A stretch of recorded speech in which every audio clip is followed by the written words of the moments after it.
All right, we'll pick up with the Halo jump part 2. And I think we need to also kick it off with that limerick you promised us.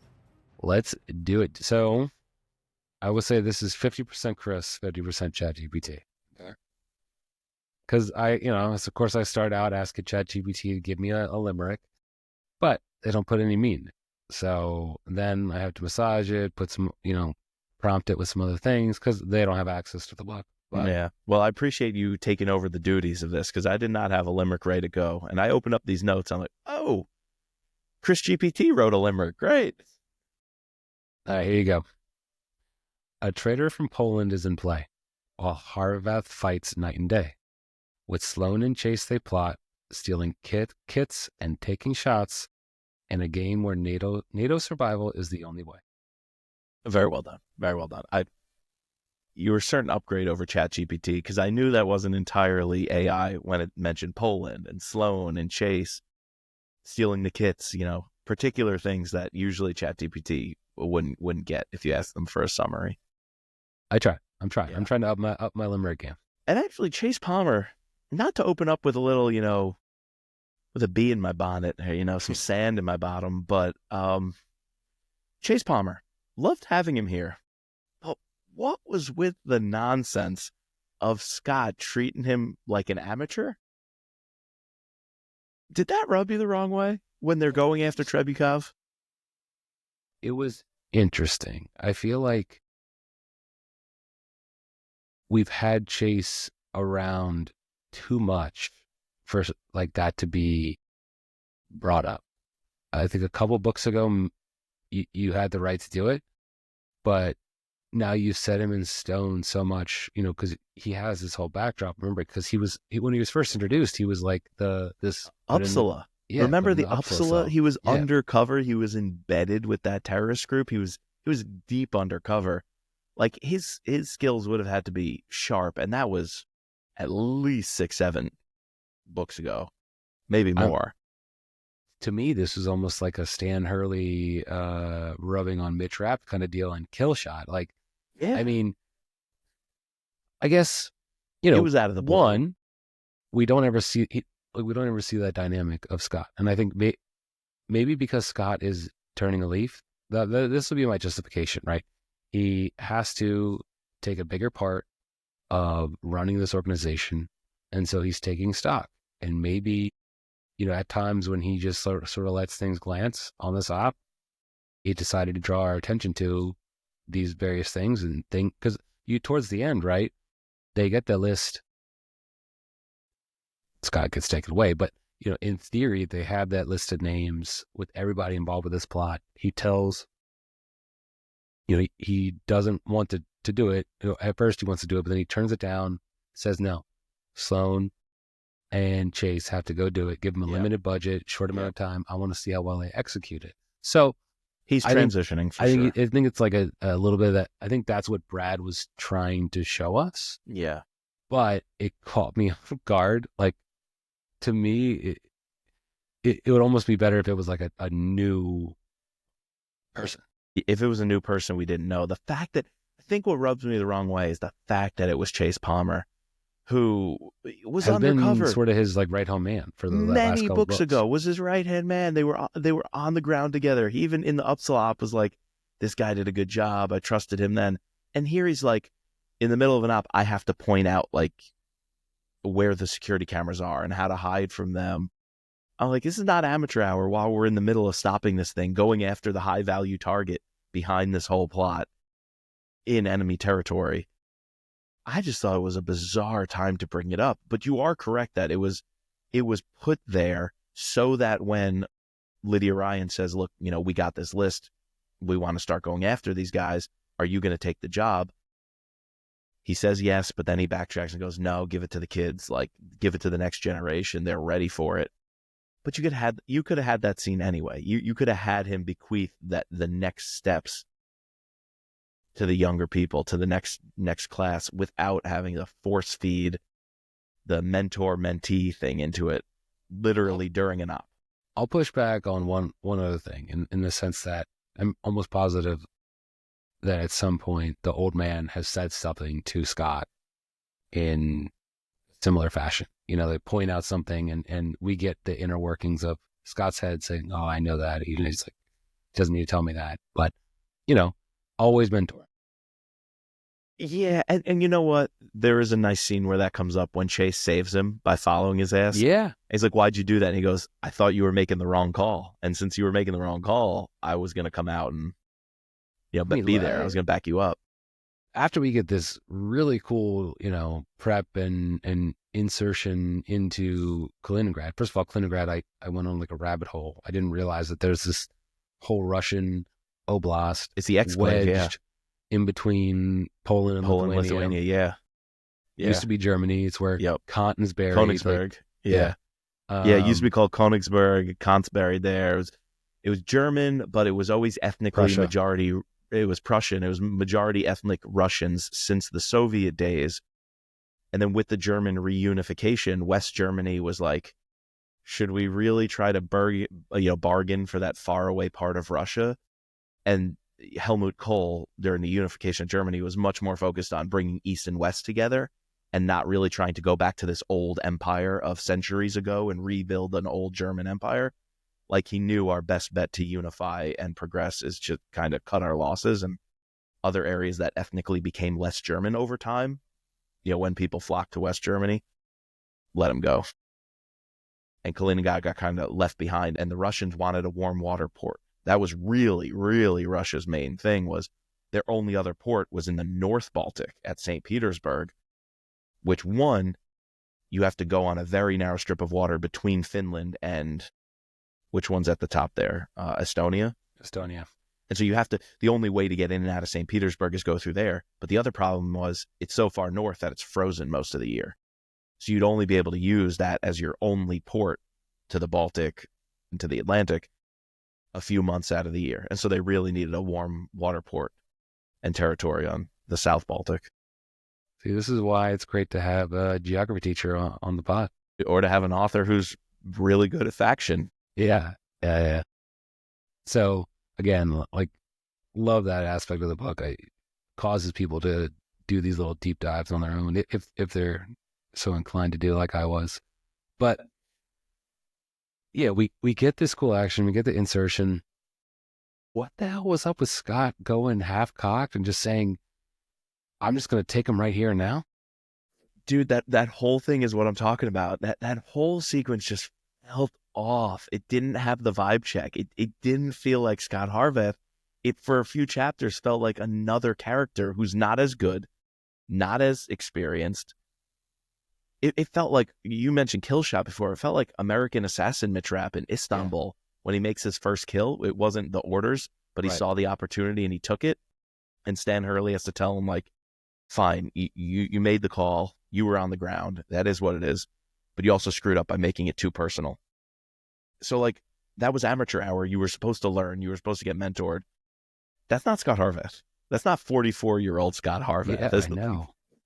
I think it's like, and this is leading up to ultimately like a cool action sequence on the boat, but it's starting with after they touch down in Kaliningrad. I wanted this to be so cool.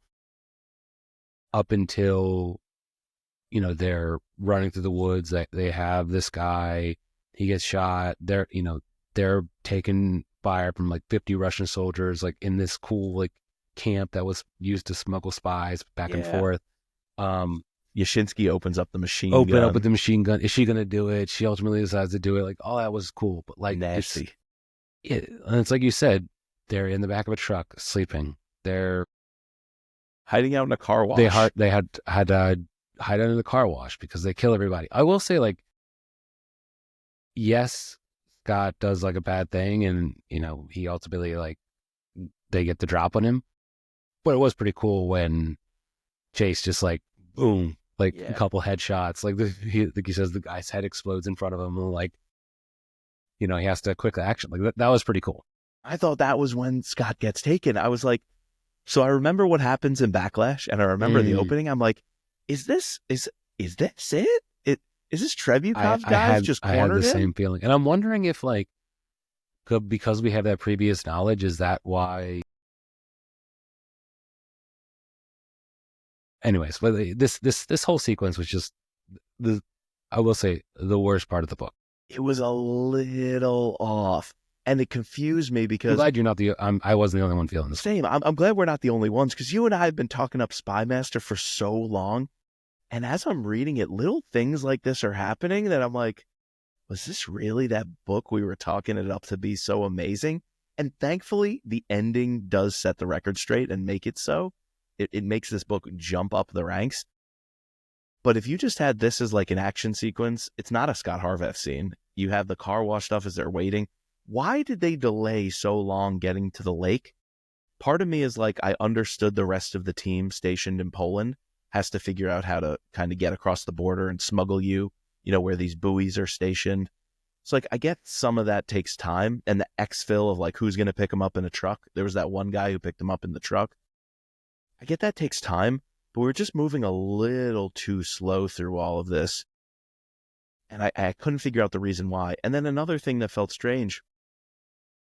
Who is it with them who trades the guy the knife? He gives him his knife, and that guy has a pocket knife. And it was like this. It was Stalin. Is this very sentimental scene.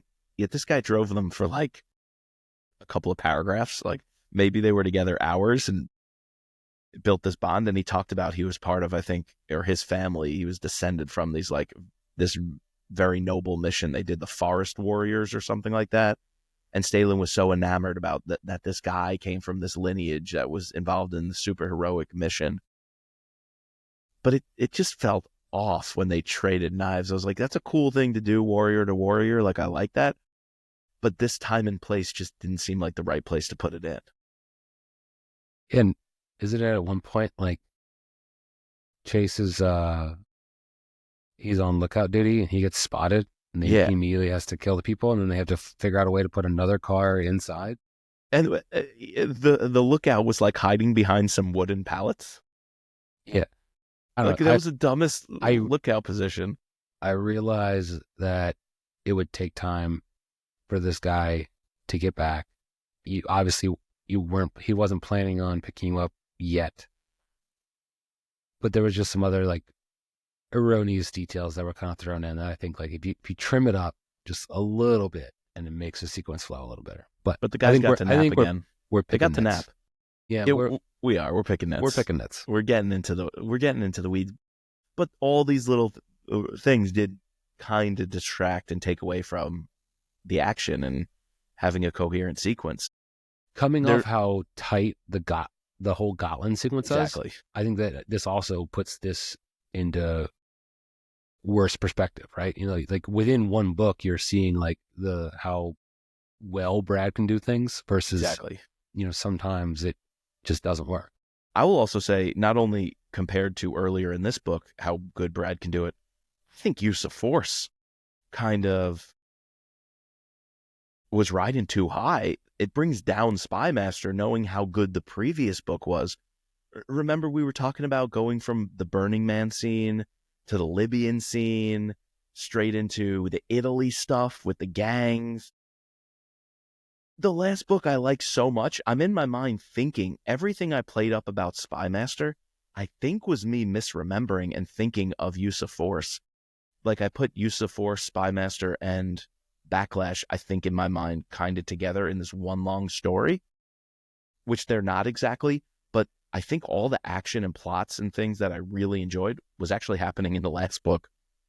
And so when I get to this one, I'm like, a couple of these little nitpicks actually brought it down. But hold on, let's get positive for a minute.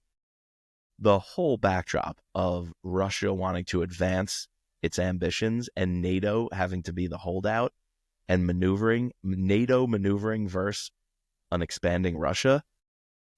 If we just back up for a minute, that's just an awesome backdrop. It is a cool plot. It's a cool plot. I think we can start moving into the scorecard too. Like the whole idea of this plot,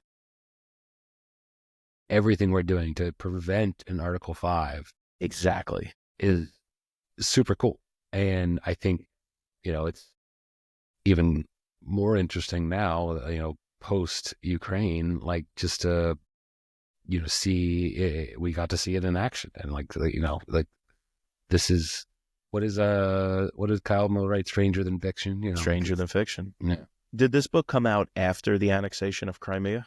Yeah, they mentioned that. And they mention it. He mentions it. So it's like, this would have been the mind. next phase. It's fresh, right? This would have been the next phase, and Brad's getting to play with that. So I think this book is better when you zoom out, when you look at it from the macro perspective, because you got the UN meetings, you got, leaking details. So they see, the Baltic ambassadors meeting with the US ambassador not being happy. You have Arthur playing this deep cover role in Poland, but actually, which you think is a stalwart of NATO, yet he's actually helping advance the Russian cause and, bring down the Baltic states. I think if you zoom out, everything on this book is really, really cool. It, unfortunately, when you get into the weeds of it, some things fall apart. So when we get to the scorecard, I'm going to have to balance the two, because overall, this is phenomenal. I'm really liking some of these moves. But yet look at how it's done in the nitty-gritty details as you read, as we tend to do on this podcast, and things come down a little bit. And another aspect of it, right? And I think both Brad and through Scott's words, says it a couple of times, it's all about training the next generation. Not only is it about training, his replacements in Sloan and Chase, but also recruiting people who have the same mindset to prevent an Article 5 at all costs. And that's like the big rub, or, the big point of having this Yushinsky, why he sought her out, wanted to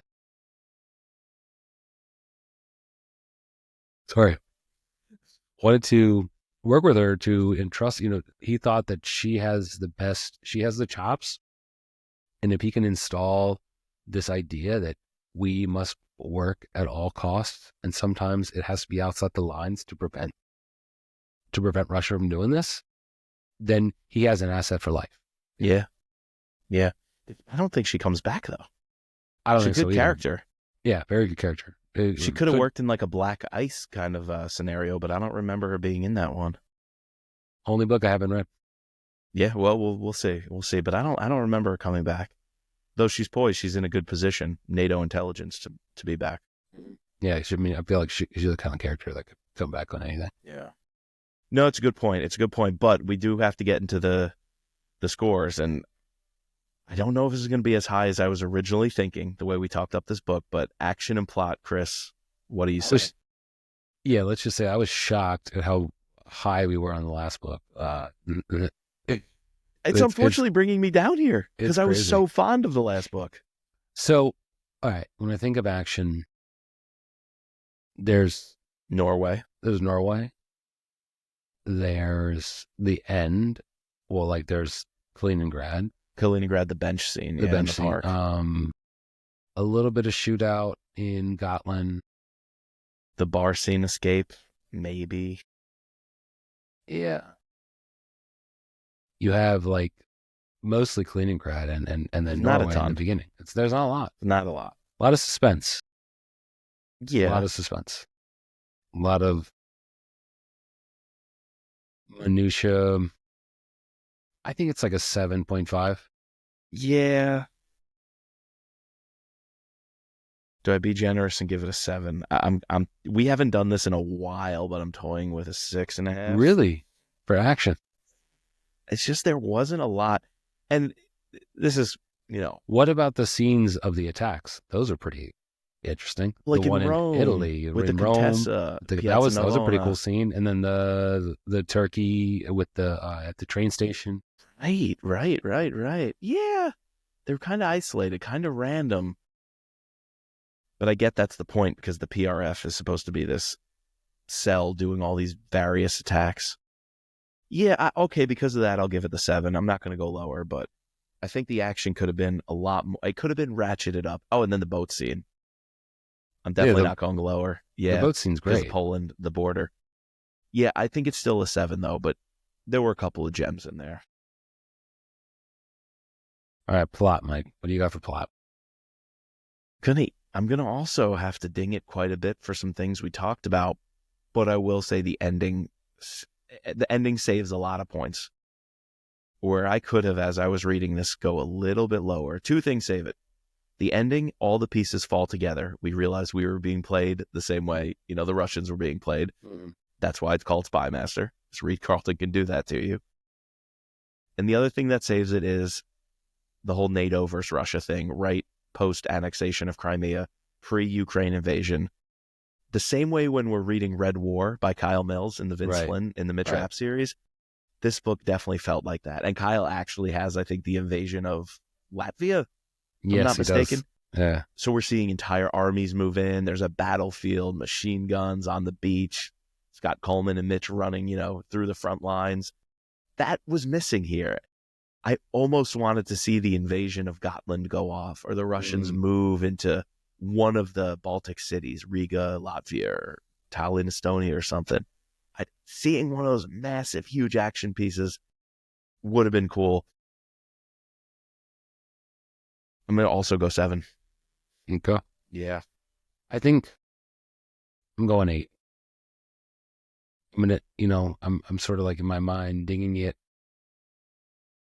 like 3 to 3.5 points total for all the things we talked about. Okay. But then I'm so sold on the ending that I'm going to add back to an 8 because I freaking love the ending. And I didn't even think about thinking about what the actual plot of this book is, preventing an Article 5 like that. The concept of that. It's a great backdrop. Brings me, I'm going to add back points. So I'm going 8. I think because of how you described that, I'm going to be a little more generous on actually a few categories, buy-in and bad guys, only because retroactively or retrospectively, looking back at what we were doing, the things I was not bought in on were on purpose. And the things I was bought in on, I was bought in for the wrong reasons. Because Lydia Ryan meeting with Artur Kopesh and their secret but not so secret meetings at all these different restaurants, I was totally bought in. I was like, I want to see this old friend of Reed Carlton, as he's losing his mind, fill the gaps, be this comforting presence. He's saying he'll do whatever Lydia Ryan and the CIA needs. Like, he's willing to be our ally. I was bought in hook, line, and sinker with their discussions.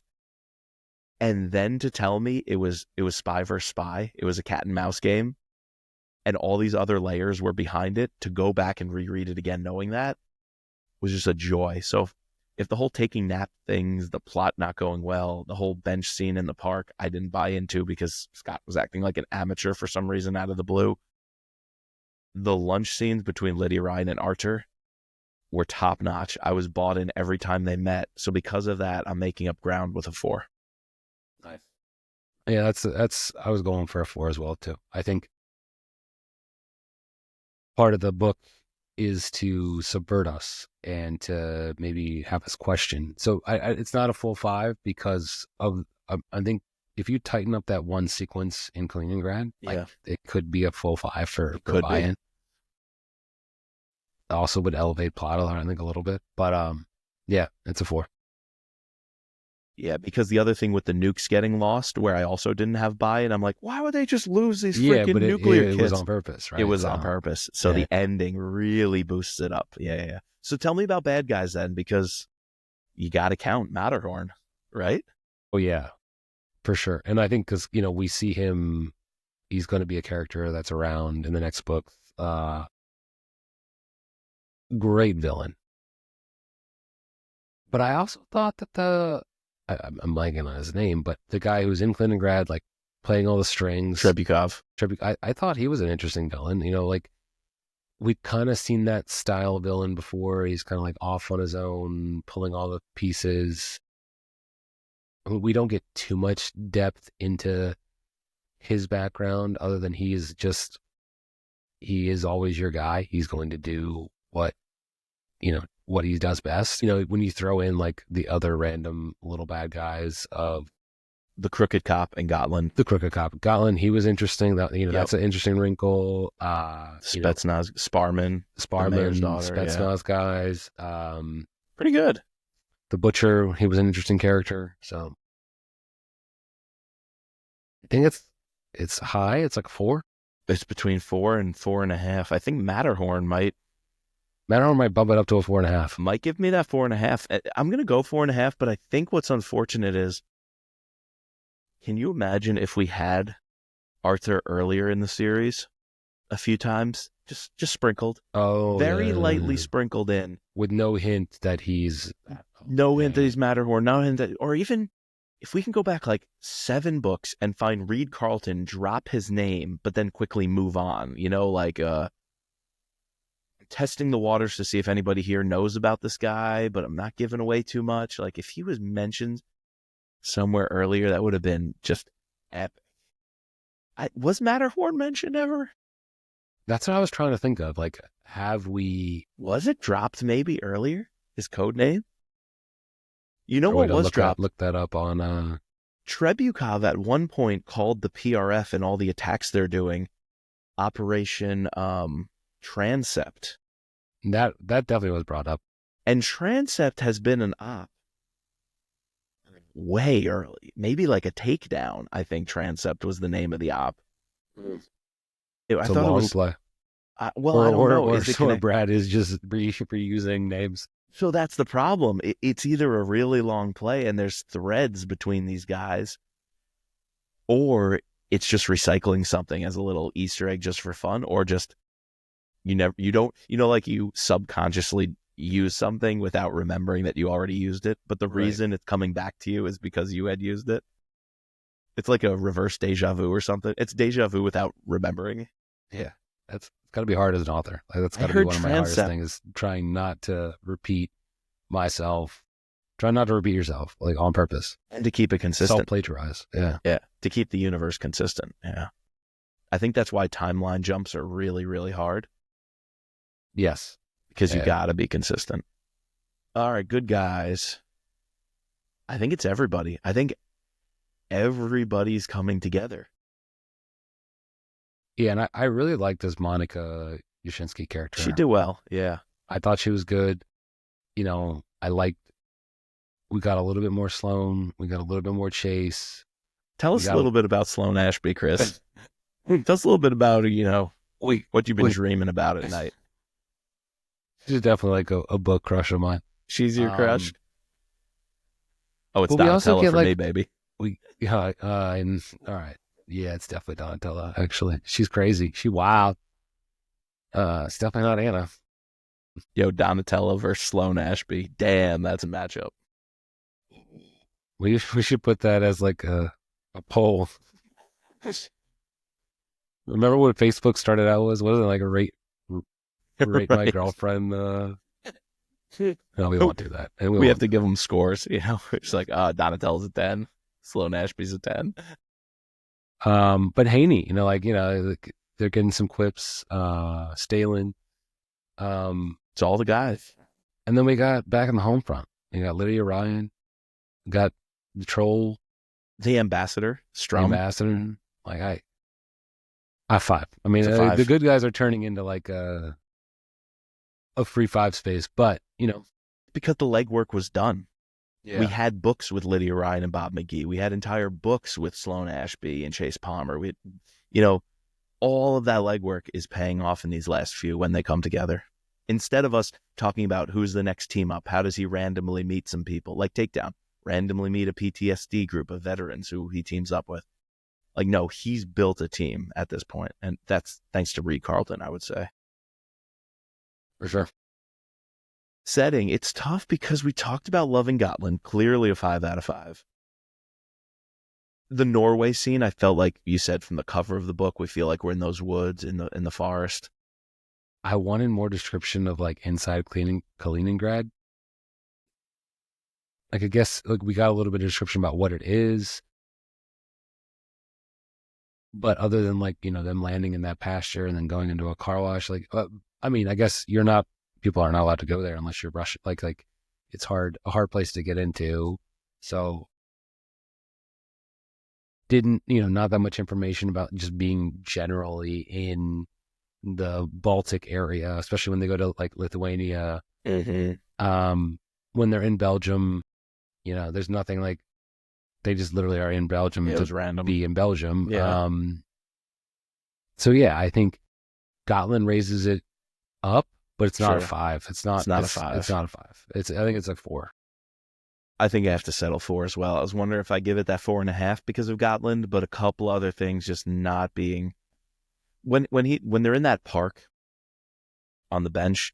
There's already so many other missteps going on, but I also wanted to like feel the park a little more. And it was just like, hey, guys sitting on the bench over here.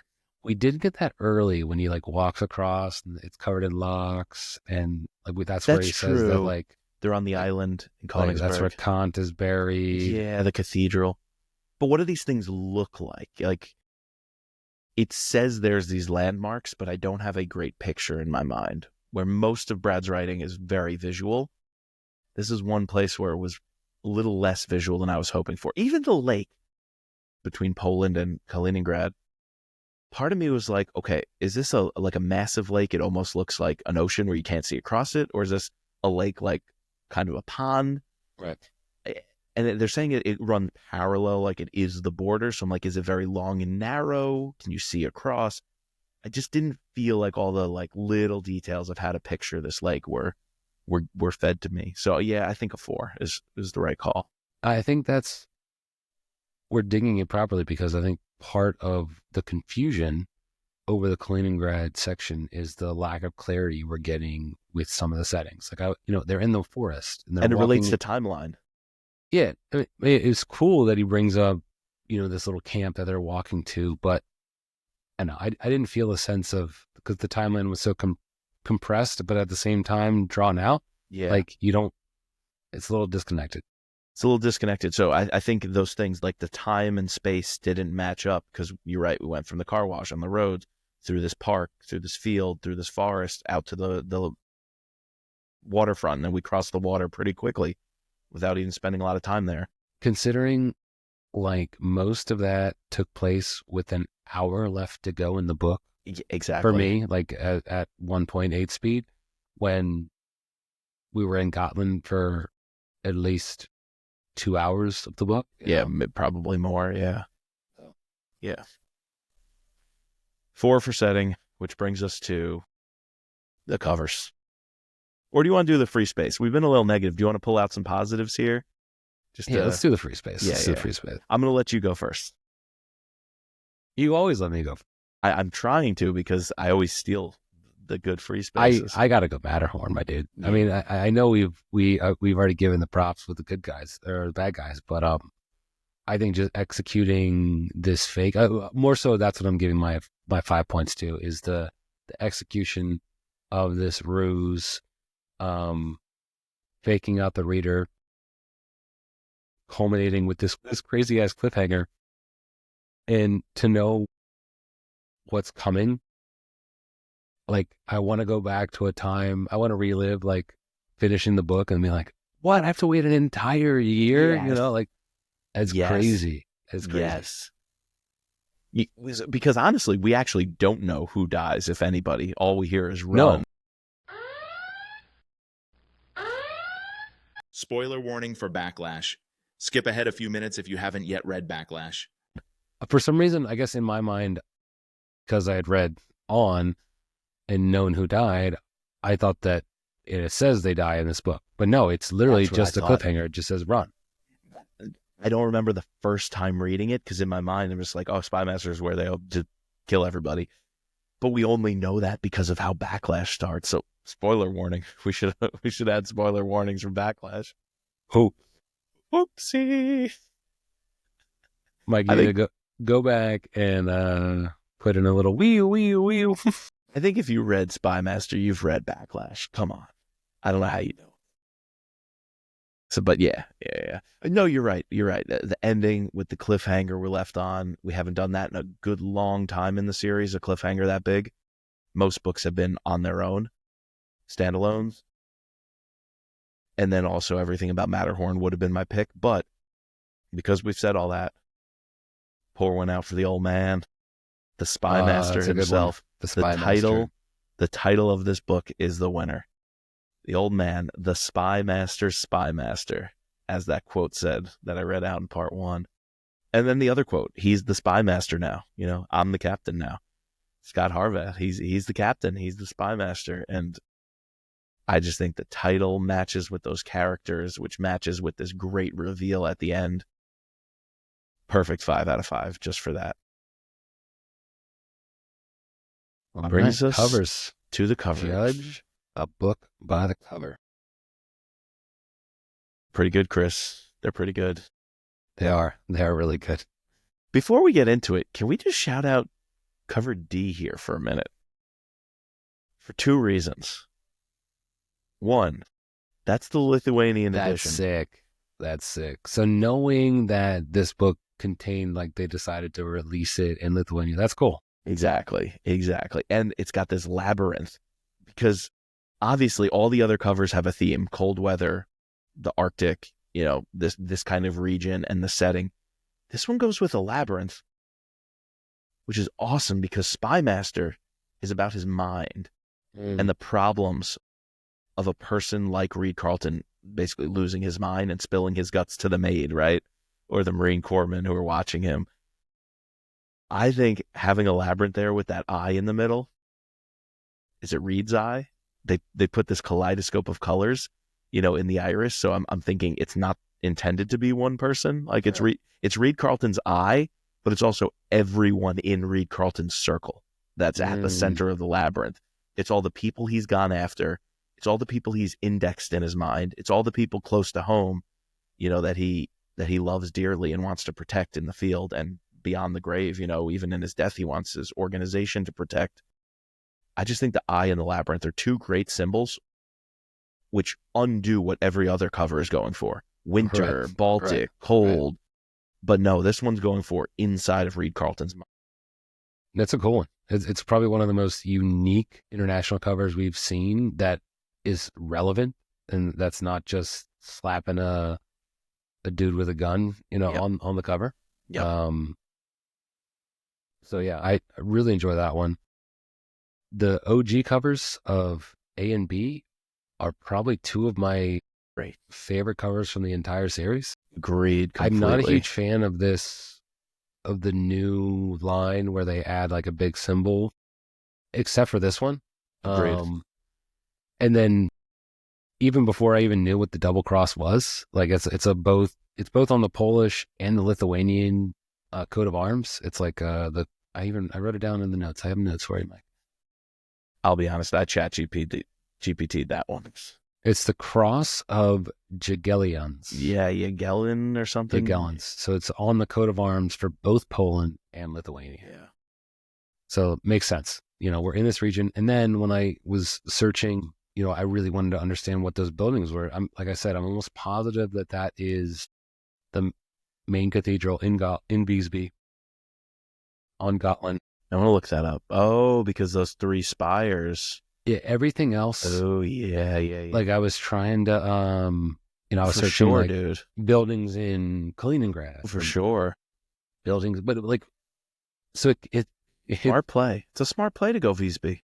It's perfect. Like you have Poland, Yashinsky, you have Yeah. Lithuania, like the in between Kaliningrad, and then we spend a bulk of the time on Gotland, right? So Great move. That's a great call. It's a really good cover. And then the OG cover, just like this, you get cold looking at it. Yeah, it just looks cool. It looks And then frosty. The spy plane, like even though like they're, is that the plane that they get dropped off for the Halo jump? For the jump, yeah. Is that the executive, that crazy ass Gulfstream they have? I don't know, but it's just like a cool little It spy could even plane. be a spy drone, just a spy Yeah. plane. It could mean all of those things. Yeah. And is the guy walking with a dog? I didn't see that before. That'd be interesting. Oh yeah, there is a guy walking with a dog. I'm guessing that's a dog. Whether or not this is the op in Norway and that's actually part of a team right before they get blown up going to the cabin, which Dude, that's what I assumed, that this was like that's what in I Norway. assumed. Or if you're just even trying to show like an isolated, lost old man, just in the forest, in the weeds, of his mind. Even if you're going to read into it, it's really cool. But if you just go with the opening Norway scene, I'm fine with that too. Yeah, I think it's fantastic. A and B are perfect fives. Let's be real. Yeah. C is very typical. Some sort of European whack-ass cover that has a dude, half a face. It looks like Vitalin Buterin, the creator of Ethereum crypto nerds, you know what I'm talking about. And he's holding a gun. Sure. Europeans. Like the background makes it look like it's Transylvania. Like, yeah. And it's I'm Polish. I'm getting like vampire vibes. It's true. With the fog rolling into the Yeah. forest. That is the Polish cover. Okay. So Then in ENF, we get better versions of the typical international where they have commandos. Commandos. Fully kitted out. At least they have polar commandos Agreed. with some Yeah. spy planes. Yeah. I really like G. It's like kind of like an abstract version of A, like this barren forest instead of like a forest with leaves that have snow on the leaves. It's like just forest of sticks with bare snow trees, on the bottom. Yeah, G's a cool play on A. A little lame, a little boring. In ENF, typical, commandos. It looks like Portuguese, and I think E is Dutch, if I'm not mistaken. Flemish or Dutch. Yeah, they don't bring it down very much, but they're just not as good as A and B. So, do we settle on a 5 because of how good A, B, and D are? Or I don't want to bang it too much on these obscure European ones that nobody really owns. I think how good A and B are, and then the fact that we get one international one that's like really cool, Pretty good. I think it's at least a 4. I would agree with you. 4.5. 4.5. I'm flirting with it, but I'll go 4.5. Damn you, cover C. Damn you, cover C. Yeah, I know. Every freaking time. Only cover C was Notice better. I've just been starting to take my least favorite cover and automatically put it in cover C. Yeah, I mean that's the gimmick, right? I just assumed that everyone understood that. So it's just like usually the top row is like your more common, popular versions, but C has just become the worst one. Yeah. All right. All right. What does that leave us with, Mr. Chris? I have a 42.5. Okay. You have a 41. Okay. I mean, I guess that it tracks with like how we were talking about it for sure. Like, would I have guessed that was going to be our score before we read the book? No. I think part of it is 1, misremembering. 2 is the fact that how closely tied this one is to Backlash. So like remembering stuff from Backlash because I love that book too. So yeah, when you isolate this one out, a little bit lower, still pretty solid. Yeah, it's lower than I think I recalled, if you asked me a couple months ago, but it's higher than what I expected while I was reading it. And it's lower than it will be once we read Backlash. Yeah. So this book is just a roller coaster of up and downs. Because this book will be elevated once we talk Backlash. And then if we go back and reread it, remembering what's to come, it definitely goes up a few points. This book can easily make up a few points just through not even the merits of what's in it. Yeah, exactly. Vicariously. Yeah. What's inside the book is why we dinged it, but how this book slots into the universe, it gets some credit back. Exactly. Yeah. All right. So that means next time on this feed, we'll be covering Backlash. Additionally, this month, we're covering The Seventh Floor, Dave McCloskey's book over on the No Limits Thriller podcast. Go over there to check out all of our new stuff. Instant reaction to Denied Access. As we mentioned, some revisits to American Assassin and Kill Shot, as well as all of our new content. Anything else before we thank the patron? No, that's it. But good news about The Seventh Floor when we get back into it. It does have the characters, at least a couple of characters from Damascus Station. Yeah. Samuel Joseph is back. Artemis Proctor is back. With McCloskey's second book, I think we kind of missed that. We kind of missed the Damascus Station entourage. And I do believe The Seventh Floor has a couple of those oldies. I know, we were down goodies. on Moscow X. Yeah. But I think it's coming back with this one. I really do. All right. Well, we always have to thank our patrons, our Deputy Director, Sherry F., our Special Operator, Jason C., our Special Agents, Ben, Daryl, Kevin, George, Matt, Don, Peggy, Mark, and Chris. Please subscribe, rate, and review to all 3 seasons of No Limits using the Apple Podcast and Spotify apps. You can find us at thrillerpod.com and on Twitter and Instagram at Thriller Podcast. And as always, just let Reed be Reed. The Spymaster, Spymaster.